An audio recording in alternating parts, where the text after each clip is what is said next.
Kamusta mga ate, kuya, beshi? Si Chari po ito mula sa The Sun, Moon, Stars, PH Tarot. Ipapaalam ko lang po na ito po ay isang general read o pangkahalatang pagbabasa at maaring hindi lahat ay magtugma sa inyong sitwasyon. I-check din nyo ang inyong Moon, Rising at Venus sign.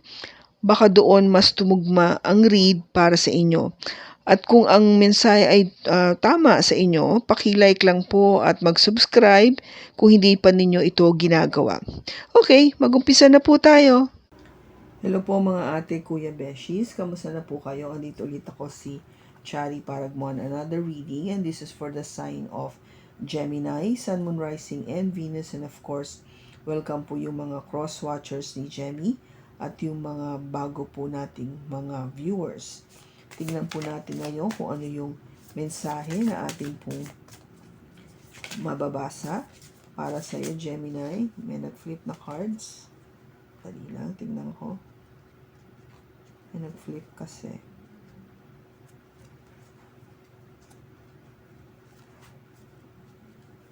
Yun.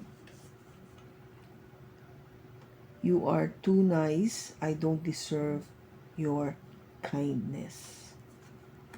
Okay. Yan yung kay Gemini. Now, tingnan natin. Para doon sa person mo.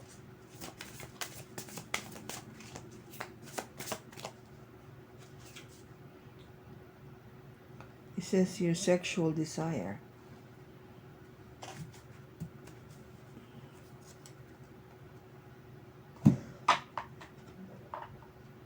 Okay, so, para sa'yo, Gemini, ang sinasabi mo sa person mo is masyado kang mabait, no? Parang ang pakiramdam mo, Gemini, hindi ka deserving dito sa kabaitan nitong person mo. And on the other hand, yung person mo naman has all this passionate desire towards you, no? Yan mo siyang pagnanasa sa'yo. Kung titignan mo yung messages nyo sa isa, okay? Ikaw is all about the love, no? Yung nakikita mong kagandahan dito sa tao na to. Siya naman, ang nakikita niya sa'yo is all about passion. Yung init, yung apoy ng damdamin. Okay? So, tignan natin sa tarot.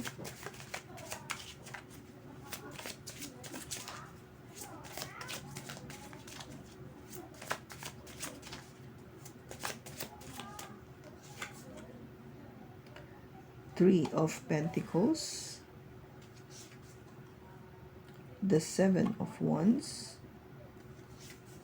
and the Two of Wands. Bottom niya is the World.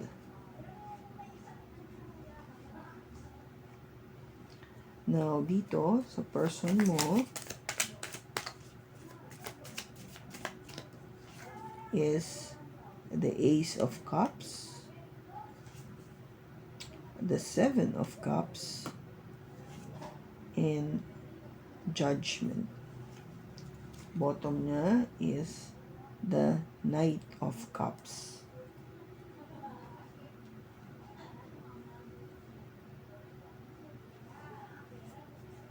Okay, Gemini. So, yung first card mo dito, the Three of Pentacles. Okay? So, you're doing everything, no, para maging maganda yung flow ng relationship nyo. This is a sign of being cooperative, no, to be in harmony with your person. Nagko-cooperate kayo sa isa't isa, pinapakita mo lahat na gagawin mo para maging maayos yung takbo ng relationship nyo. At the same time, very protective ka dito sa relationship na to. Kasi ayaw mo na merong manggulo o mang-away o maaway, magkaroon ng pag-aaway sa relationship na to. And with the Two of Wands, ito yung decision mo kasi, no? You made that decision na kung ano man ako dalhin nito, saan man ako dalhin nito, tong relationship na to, basta magiging very protective ako sa kanya o sa relationship namin. At gagawin ko lahat para maging okay kami, no? Kasi maybe you find your person to be so nice and kind. And kung ba sinusuklian mo lang yung kabaitan na yon o yung kagandahang loob niya sa'yo. Which is nice, no? Maganda naman yung intention mo. Yung nga lang here, no? The world, because of that, this is a new cycle for you and your person. Panibagong pag-uumpisa. Kung yung dati, maybe things are not working quite well, ngayon, you wanted to start all over again to make sure that things will run smoothly, no? With this one, with the Three of Pentacles energy. Yung person mo naman has this, sabi ko nga, ikaw love sa kanya, yung passion. Here, medyo ano nga kung ba parang nagko-cross kayong dalawa, no? This is the Ace of Cups. This is all about new beginning in love, no? Panibagong pag-uumpisa sa pag-ibig. But somehow you find na meron ka pa ring option, no? With the Seven of Cups. Binibigyan ka pa rin ng oportunidad ng universe to choose wisely kung ano talaga yung gusto mo. Maybe, sabihin natin na, oo, andito ka, okay naman siya, but maybe not 100% sold with this person. Kasi that's why judgment is here. You're being asked to make that decision. Okay? Yung person mo is need to make a decision, maybe pagdating dito sa ano bang gusto mo talaga. No? Kasi maybe God is seeing this to be not fair at all. Kasi parang ang nararamdaman ko dito, Gemini, yung sexual desire lang. Yung ba, the L word lang. Okay? Alam nyo na yung ibig sabihin because I cannot say that in YouTube. But it's the L word. Parang yun nakikita ko. Nag-hope siya ng panibagong pag-ibig, yeah, with you. Pero kung titignan mo, if this is new love, then why are you giving me that option to choose other things? Hindi pa ba sapat tong bagong pag-ibig? That's the question. Diba, Gemini? Kaya you're being asked, or your person is being asked, ano na ang pipiliin mo? What is your decision? Okay? Kasi,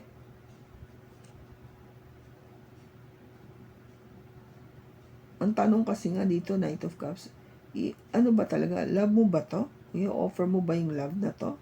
I gave you that opportunity to have a new love. I-offer mo ba talaga tong love na to?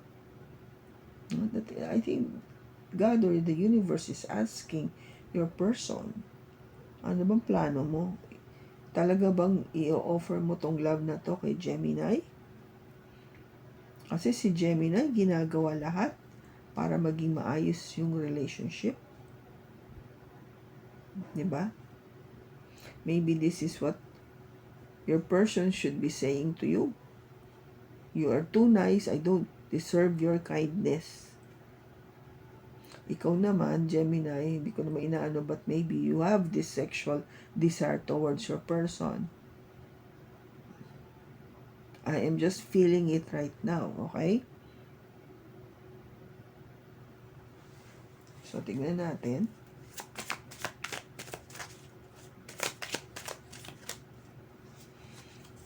We have the Five of Swords, Death, and the Ace of Wands. Bottom niya is the Three of Swords. Ahay. And your person,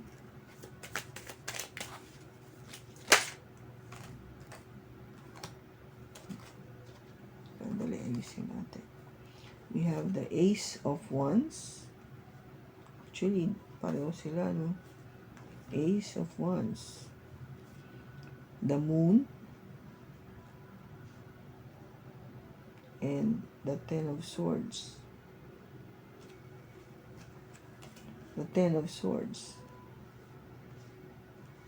Bottom niya is the Four of Wands.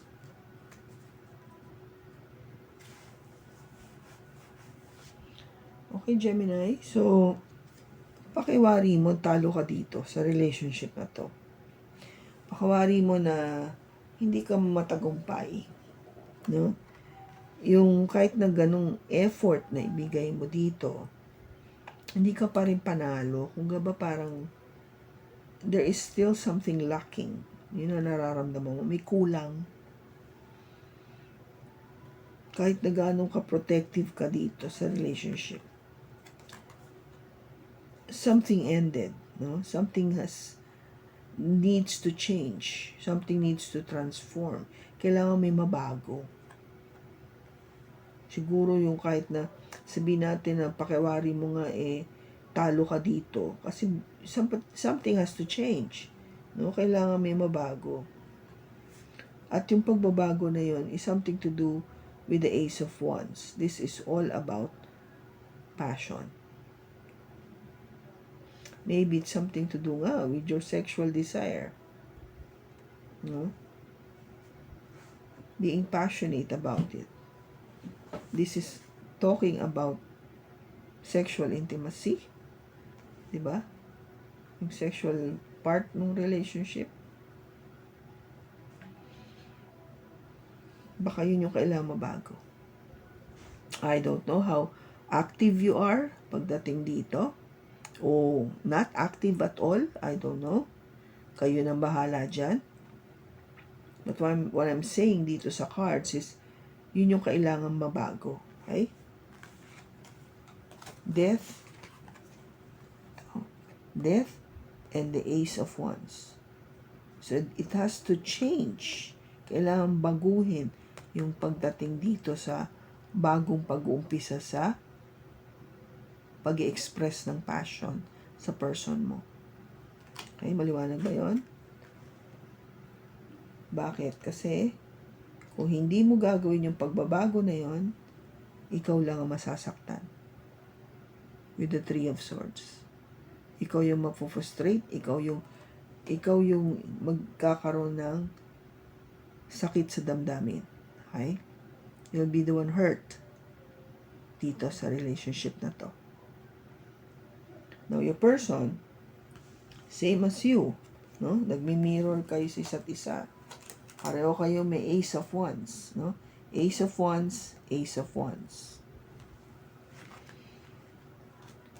Ganon din siya, no?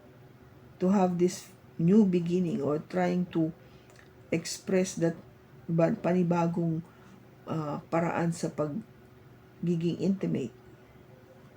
Ang sinasabi dito, no, with the sexual intimacy, kahit hindi mo naiintindihan. Kasi with the Moon, no, may mga tanong ka pa, meron kang hindi nalalaman. With this new beginning in passion,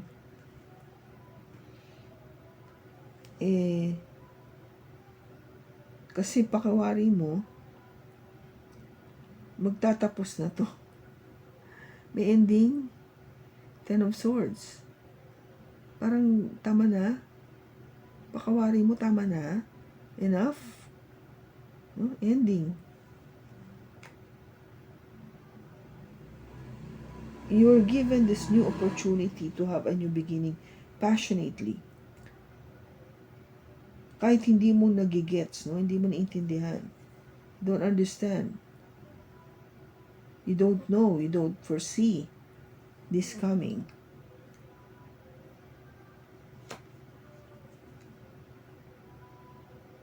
Kasi nga meron ng ending eh. If I would read it differently, okay. New beginning pareho. New beginning in love and new beginning in passion. So, patas lang, no? May pagmamahal at may desire to have that intimacy feeling, no? With you.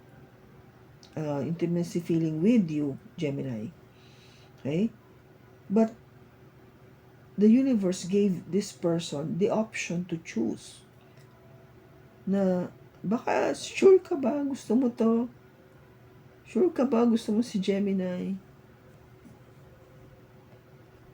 Kasi, tingin ko hindi mo alam eh. No? Parang sinasabi sa kanya ni God, I don't think you know. No? With the moon. That's why I'm asking you to make a decision. A very solid, serious decision. Bibigyan mo ba ito ng second chance? Itong relationship na to? Kasi alam mo, patapos na to eh. There is this an ending. Parang you had enough. Had enough. But, sabi ko nga, maybe you're reconsidering this to be something na talagang maybe you need to move forward to. Kino-consider mo pa rin siya. Na something na posible ito na baka ito na yung makasama ko pang habang buhay. Which is something na talagang parang conflicting. No? Maybe it has something to do with this. Itong 10 of Swords na to. Or you're being asked to make that decision kasi you know you don't need to make any more decision. Kung gaba you already made that decision, so wala na kailangang ganito, wala na kailangang pagtatapos because you already know this is the one that you want to go or to be with for the rest of your life. Kasi this is the Four of Wands. Okay? Take it as it resonates. Gemini. So, tingnan natin kung ano yung outcome.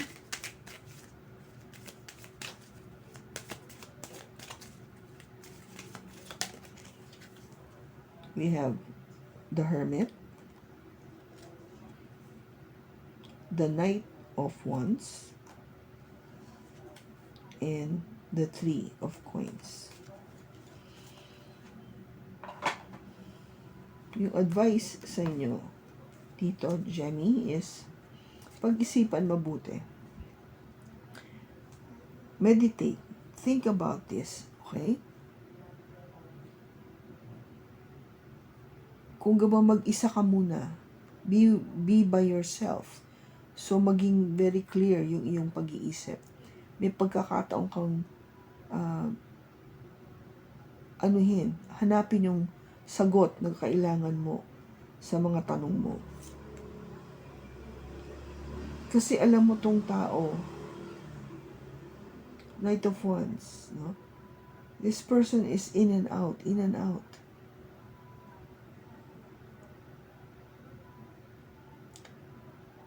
Kung gaba parang minsan nandito, minsan wala. Kailan mo kailangan, wala. Hindi consistent, in other words, hindi siya consistent.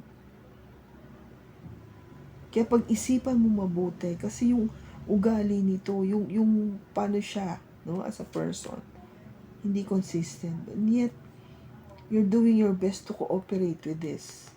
No, Three of Coins. You have Three of Coins. Ito yun. Three of Coins is Three of Coins, no? You are doing your best to cooperate dito sa pag-uugali na to. But, you know, in and out, in and out. Isipin mo mabuti. Ganun sinasabi dito. Kasi hindi mahirap yung ganitong behavior, 'di ba? Yung hindi consistent sa'yo. Kasi yung pangangailangan mo 'di ba? Masasabi mo ba na o sige sa Tuesday, Wednesday, Thursday, hindi kita kailangan. Ganun ba 'yon? Balik ka lang sa akin pagdating ng Friday, Saturday, Sunday. Monday, sige, day off ka. Yung mga ganun. Hindi ba pag in relationship ka, you need the person to be with you all the time. Na anytime na anong mangyari sa'yo, andyan siya. Katabi mo, dumadamay sa'yo. Ito hindi mo maasahan. Yung ba gusto mo? Gemini? Kaya ba parang ginagawa mo lahat? Hindi lang siya mawala? Ano ba yun? Pag-isipan mo. Okay? So, I give you that opportunity to ask a question, Gemini. Kahit na kukunin natin yung sagot dito. Okay? So, habang nagsha-shuffle ako, isip ka na ng question. Tignan natin kung ano yung sagot niya.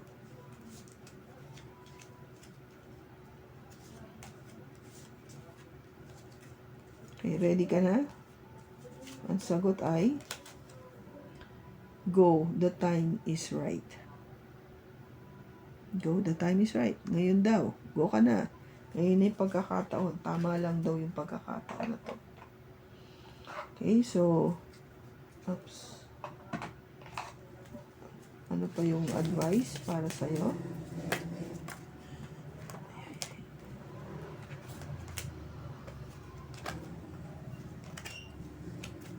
Ano pa yung advice para sa'yo?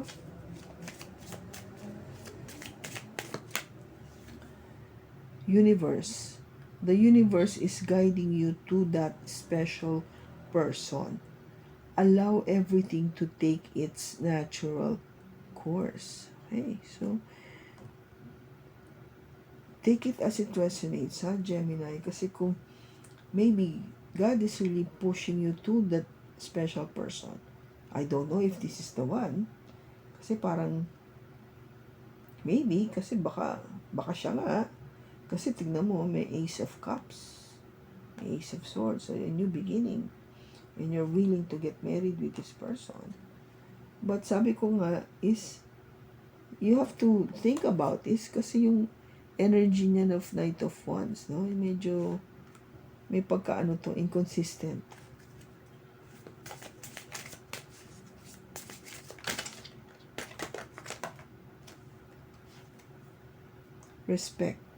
Respect your relationship. Diba? Respetuhin mo yung relationship na to. Doon sa person mo. Bigyan mo ng importansya, in other words, no? Hindi yung kung ba ibinigay na sa'yo, this new beginning, this opportunity to have, kung ba a second chance, no? To be happy again. Respetuhin mo naman. Kasi ginagawa nito lahat ni Gemini para lang maging okay kayo eh. Bigyan mo ng respeto rin yun. Okay? So, kung kanino man tong Gemini, I hope na nakatulong ito sa'yo. Maraming salamat sa pagsama mo sa akin sa pagbasa na to. Sa susunod po muli, ingat ka and God bless.